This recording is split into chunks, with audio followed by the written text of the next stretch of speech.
15 ans de rencontres, de débats, de réflexions, de partage nous permettent aujourd'hui, à l'Observatoire des cadres, de proposer ces nouveaux enjeux et donc d'en débattre ensemble. Jean-Marie Bergère et Yves Chassard vont vous présenter maintenant ces enjeux.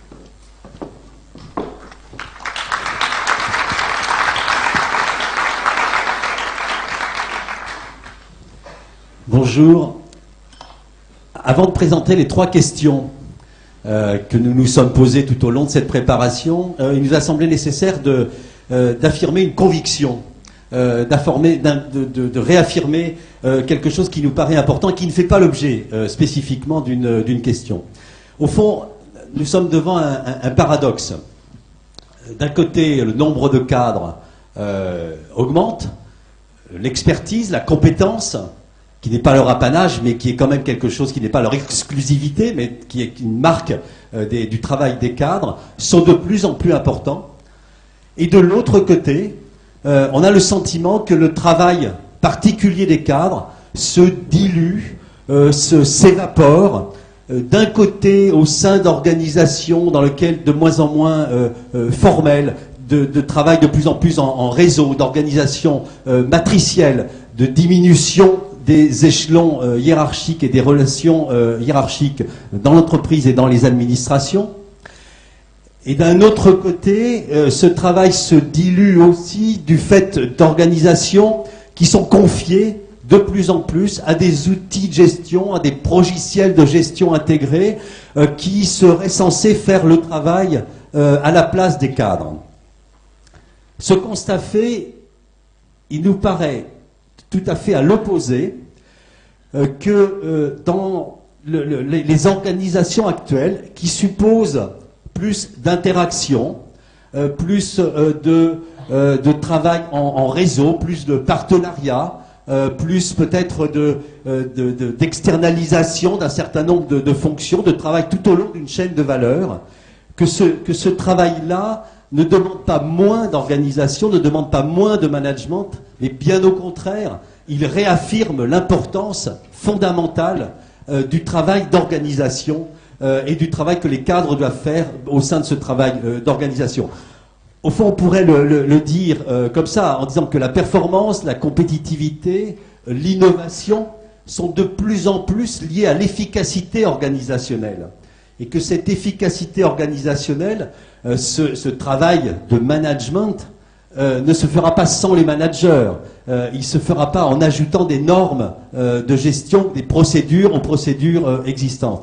Il se fera fondamentalement avec les managers, en donnant la parole aux managers, en essayant de connaître et de mieux reconnaître le travail particulier qui est le leur et qui fait vivre les organisations, leur donne leur élan et leur capacité à innover, leur capacité à créer de la coopération, à recréer du collectif au sein des organisations et à le faire vivre au service de l'entreprise et de ceux qui y travaillent.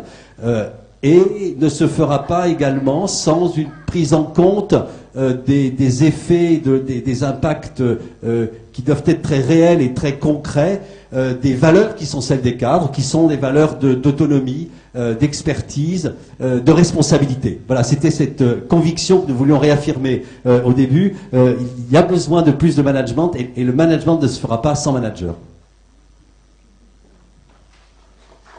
Merci. Merci Jean-Marie. Le moment est venu de vous proposer un peu 3 points sur lesquels nous voulons un peu alerter vous-même et par-delà vous-même le monde de l'entreprise, les chercheurs, tous ceux qui font vivre l'Observatoire des cadres. Nous voulons lancer 3 alertes sur 3 points qui nous semblent particulièrement cruciaux, importants, et qui partent du constat de 3 carences qui sont apparues fortement au fil des 15 années de débats au sein de l'Observatoire des cadres.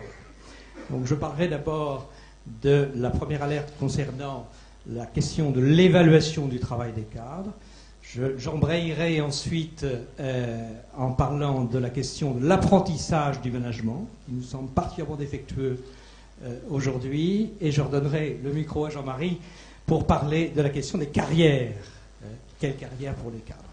Première alerte, c'est celle qui ressort le plus nettement des débats que nous avons. Vous verrez, dans votre dossier, vous avez un historique un petit peu synthétique des débats au fil de ces 15 ans. Première alerte, c'est part du constat que, ça a été souligné par beaucoup d'auteurs qui réfléchissent sur les questions de management, du constat que les entreprises et les administrations, parce que les administrations ne suivent le pas, ont beaucoup de mal, sont très impuissantes à reconnaître la vraie valeur du travail de leurs salariés. Et ceci nous paraît encore plus vrai pour les cadres. Ça ne veut pas dire du tout que les cadres refusent le principe de l'évaluation, au contraire, mais qu'il y a une forte aspiration à être jugés sur la réalité du travail qu'ils fournissent pour leur entreprise ou leur administration. Et cette carence, il nous semble qu'elle vient d'un abus des indicateurs, des critères quantitatifs dont on sait maintenant qu'ils sont mis en œuvre à intervalles de plus en plus rapprochés. Il y a des reportings trimestriels maintenant, quand c'est pas mensuel. Quand un cadre prend ses fonctions maintenant, il a sur sa fiche de poste non seulement la description de sa mission, les critères d'accès pour le poste, mais il a aussi tout de suite la batterie des indicateurs sur lesquels il sera jugé au moment de ce qu'on appelle maintenant la performance review, qui va s'opérer par exemple tous les trimestres. Et il y a un grand pape du management, qu'on connaissent tous les spécialistes, qui s'appelle Henry Mintzberg, un Canadien anglophone, qui a cette assertion très forte, qui m'a beaucoup frappé. Il écrit plutôt, si vous embauchez un cadre et vous lui dites, voilà, votre objectif c'est d'augmenter vos ventes ou autre chose, de 10%, si vous n'y parvenez pas, eh bien c'est la porte. Il dit, moi j'ai une petite fille de 6 ans, dans ces conditions, elle est capable d'être un très bon manager. Si c'est ça le management, ça veut dire, pour lui, c'est le degré zéro du management. Ça veut dire que, il me semble que cet abus des indicateurs quantitatifs vient d'une mauvaise compréhension qui s'est imposée un peu au fil du temps, en lien avec un peu les dérives qu'on soulignait tout à l'heure, que Bernard soulignait tout à l'heure, comme si l'entreprise était un peu une collection d'individus à qui on peut assigner des objectifs quantitatifs, un peu comme une tablette de chocolat qu'on coupe et qu'on découpe en carreaux, quoi. Voilà. Voilà. Et c'est là que j'en viens à notre conviction. Notre conviction, c'est exactement le contraire. Nous pensons que l'entreprise, ce n'est pas une collection d'individus, c'est un collectif de personnes qui doivent coopérer, et que donc la conséquence, c'est que toute performance est nécessairement collective. Elle n'est que collective. Il s'ensuit un certain nombre de conséquences. C'est que l'efficacité d'un manager, elle est mesurable à l'accroissement d'efficacité de son équipe. Vous me direz, c'est plus facile à dire qu'à faire, mais si on prend ces choses-là au sérieux, l'efficacité d'un manager, c'est l'accroissement d'efficacité de l'équipe qu'il encadre, qu'il manage. C'est donc la première alerte que nous voulons lancer. Il nous semble indispensable que les entreprises et les administrations se donnent les moyens de porter un jugement de valeur fiable sur le travail effectué, et notamment par leurs cadres. C'est une condition essentielle, à nos yeux, pour en améliorer la qualité. L'ODC va investir sur ce sujet, va continuer à organiser des réflexions. Nous espérons ne pas être les seuls, parce que ça nous semble un point fondamental. La deuxième alerte que nous voulons lancer, elle part également d'un constat de carence, elle concerne l'apprentissage du management. Elle part de ce constat que les cadres sont le plus souvent laissés à eux-mêmes pour apprendre à manager. Dans les universités et les grandes écoles, l'enseignement du management est le plus souvent absent, le plus souvent inexistant, et quand il existe, il est souvent réduit à l'enseignement de techniques de gestion. Alors il y a évidemment des exceptions, notamment chez nos partenaires, dont vous trouverez la liste à la fin du dossier. Il est évident qu'ils échappent à cette règle, mais ce sont des exceptions. Ça ne remet pas en cause la règle. Alors ça pose une question un peu plus fondamentale, qui est: est-ce qu'on peut apprendre à manager en formation initiale? Est-ce qu'on peut apprendre l'art du management, pour faire une analogie avec l'art de la médecine? Le management, c'est certainement un art, dans la mesure où il y a une part de création, peut-être même une part de vision. C'est aussi un artisanat, parce qu'il y a un savoir-faire technique qui s'apprend sur le tas. Et c'est aussi une science. Ce serait certainement ridicule de nier le caractère, en partie scientifique, du management. Alors, notre conviction, c'est que c'est une conviction provisoire. Peut-être que l'approfondissement des discussions nous amènera à changer d'avis, mais il ne nous semble pas que le management puisse être enseigné sur les bancs de l'école. Parce que simplement, il faut avoir été en situation de manager pour pouvoir véritablement apprendre, faire l'apprentissage du management. Mais pour autant, ce serait une grave erreur de croire qu'il n'est pas nécessaire du tout de faire l'apprentissage du management. C'est pas parce qu'on pense qu'il est très difficile d'apprendre le management sur les bancs d'une école que pour autant il ne faut pas en faire l'apprentissage. Et quand j'emploie le mot apprentissage, c'est au sens fort du terme, au sens qui renvoie à la notion d'alternance, c'est-à-dire qui, en fait, associe une réflexion critique sur ses pratiques, éventuellement sur celles de ses pairs, parce que ça peut se faire à plusieurs, enrichi d'un solide bagage, d'une solide formation théorique, non seulement il ne s'agit pas uniquement d'apprendre la psychologie comportementale, il s'agit d'apprendre beaucoup plus que ça, d'avoir une culture générale basée sur l'histoire, la psychologie, la sociologie, les sciences politiques, mais peut-être aussi l'histoire du syndicalisme, l'histoire des relations sociales dans notre pays.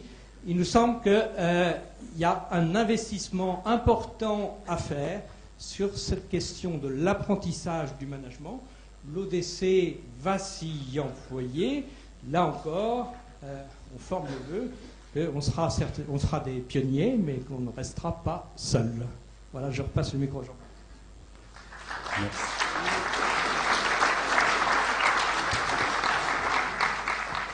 Troisième question à propos des parcours professionnels. On l'a dit, l'idée d'élargir ses responsabilités, d'avoir des promotions pour les cadres, c'est le signe, de la reconnaissance de leurs compétences. C'est consubstantiel à l'idée qu'ils se font d'un parcours réussi. L'idée de faire carrière, et dans un sens qui peut être tout à fait positif, est associée très très largement à l'idée que les cadres se font d'une vie professionnelle réussie. Aujourd'hui, chacun le sait, les cadres, même s'ils sont moins touchés par le chômage, ça a été dit, connaissent des parcours professionnels plus avec des accidents, plus aléatoires. Ils ont connu le licenciement, la peur du déclassement peut être chez eux extrêmement importante. Il faut dire tout de suite que notre idée, avant de poser la question, n'est pas qu'on va revenir à des parcours linéaires, à un emploi à vie au sein de la même entreprise, à des promotions et à un avancement très régulier au fil de carrière qui serait patiente. Néanmoins, et en prenant en compte l'ensemble du contexte actuel, il faut prendre en compte aussi le fait qu'on ne transforme pas les cadres comme les autres salariés, mais aussi les cadres en mercenaires ou en nomades, sans dommage et pour eux-mêmes, et pour les organisations, et pour la performance des organisations. Dans ce contexte-là, et c'est là la question et le travail qui reste à faire, il y a comme un nouveau modèle de carrière à inventer très probablement, un nouveau contrat de confiance, si je reprends l'expression qui était employée tout à l'heure, à créer.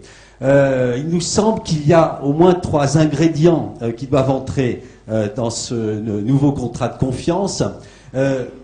Le premier, c'est de trouver les moyens de sécuriser et d'accompagner les transitions professionnelles. Ces transitions professionnelles sont de plus en plus nombreuses et de plus en plus diversifiées. Il faut en faire des moments de progrès, des moments d'apprentissage, des moments qui puissent être aussi des moments de promotion et pas simplement des moments où on empile des projets ou des moments de zigzag. Deuxième ingrédient de ce modèle de carrière, il faut que l'avancement, le déroulement de carrière soit régi par des règles qui soient transparentes, qui soient connues de tous, et des règles qui ne soient pas discriminatoires, c'est-à-dire des règles qui aboutissent à ce qu'il y ait réellement à la fois la parité et la diversité, et jusqu'aux étages supérieurs, bien évidemment, des organisations. Et troisième élément, qui n'est pas le plus simple, c'est que au-delà des séquences professionnelles, au-delà des projets dans lesquels les cadres s'investissent, il est nécessaire de trouver une façon de construire une unité, de donner une cohérence, de trouver un sens aux vies professionnelles, de façon à ce que chacun puisse, in fine, s'y retrouver. Merci Jean-Marc.